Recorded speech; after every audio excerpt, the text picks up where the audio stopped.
Assalamualaikum warahmatullahi wabarakatuh. Shalom, Om Swastiastu, Namo Buddhaya, Salam Kebajikan Rahayu. Saya Fadilatun Nabila dengan NIM 3601422045.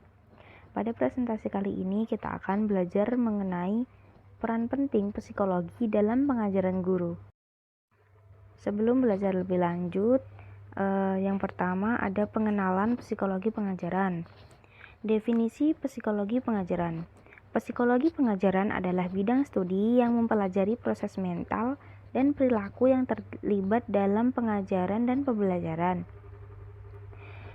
Psikologi pengajaran mencakup pemahaman tentang bagaimana siswa belajar, bagaimana guru dapat memfasilitasi pembelajaran yang efektif, serta faktor-faktor psikologis yang dapat mempengaruhi interaksi antara guru dan siswa di dalam kelas. Psikologi pengajaran mempertimbangkan aspek-aspek seperti motivasi, belajar, memori, perhatian, dan strategi pembelajaran yang efektif. Tujuannya adalah untuk membantu guru memahami bagaimana cara terbaik untuk mengajar agar siswa dapat memahami dan menguasai materi pelajaran yang telah disampaikan. Selanjutnya, ada pentingnya psikologi dalam membantu guru dalam proses pembelajaran.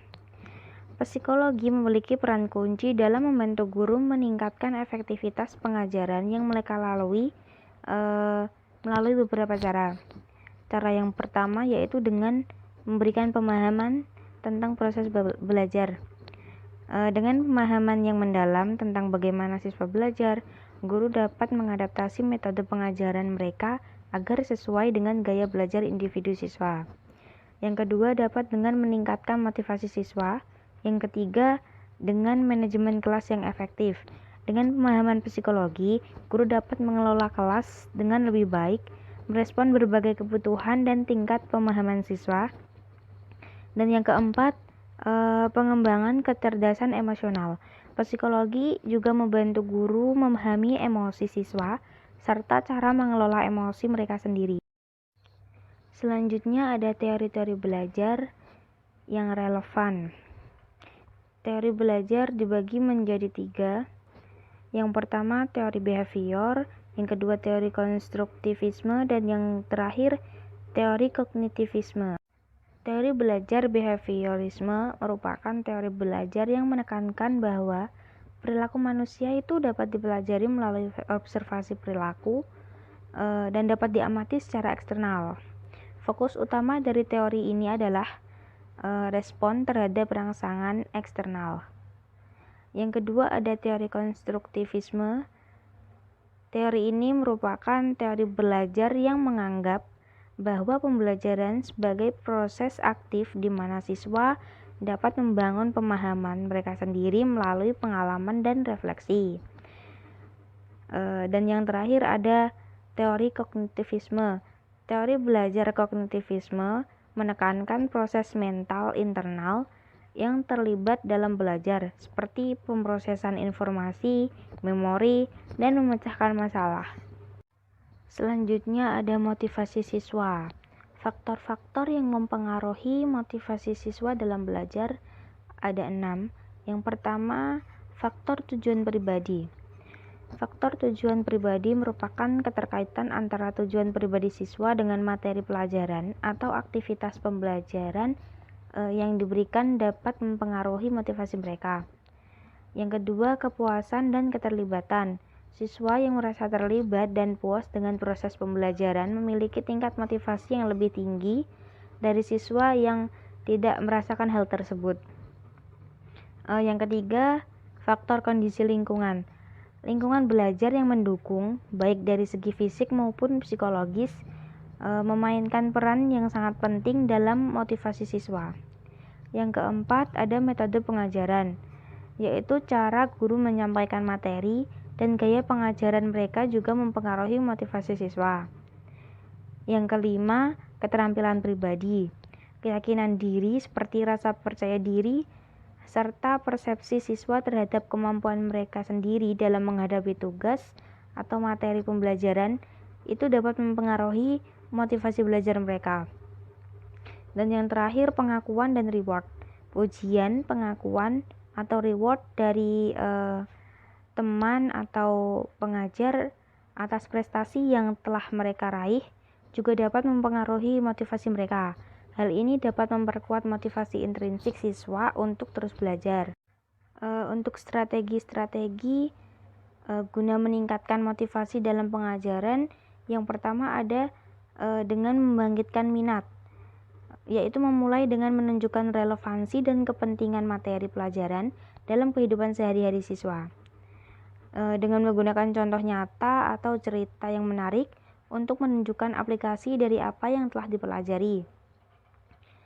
Yang kedua, dengan menggunakan variasi dalam pengajaran. Menggunakan metode yang beragam dalam mengajar seperti diskusi kelompok, presentasi visual, permainan edukatif, atau proyek-proyek kolaboratif. Variasi ini dapat membantu menjaga keceriaan dan keterlibatan siswa.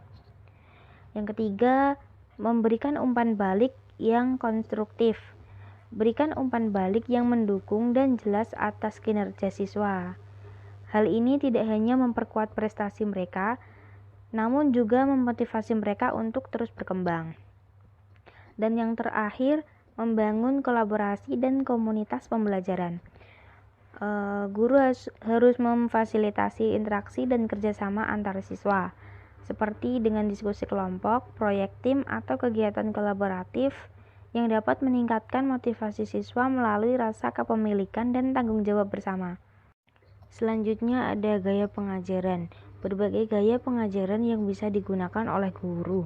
Yang pertama ada gaya pengajaran demonstratif, yaitu guru menggunakan metode ini dengan memperlihatkan kepada siswa bagaimana suatu hal itu dilakukan atau materi dipresentasikan melalui demonstrasi atau contoh konkret.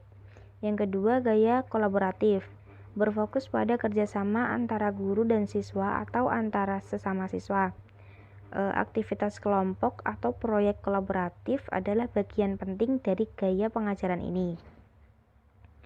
Yang ketiga, gaya pengajaran berbasis diskusi. Di sini guru harus memfasilitasi diskusi di kelas dengan mendorong siswa untuk berpartisipasi aktif, bertukar ide, serta berdebat. Diskusi ini dapat membantu siswa memahami materi yang lebih mendalam. Kemudian kepemimpinan dalam pembelajaran. Yang pertama, peran guru sebagai pemimpin dalam lingkungan belajar. Peran guru sebagai pemimpin dalam lingkungan belajar sangatlah signifikan. Yang pertama yaitu guru harus dapat membimbing dan mengarahkan.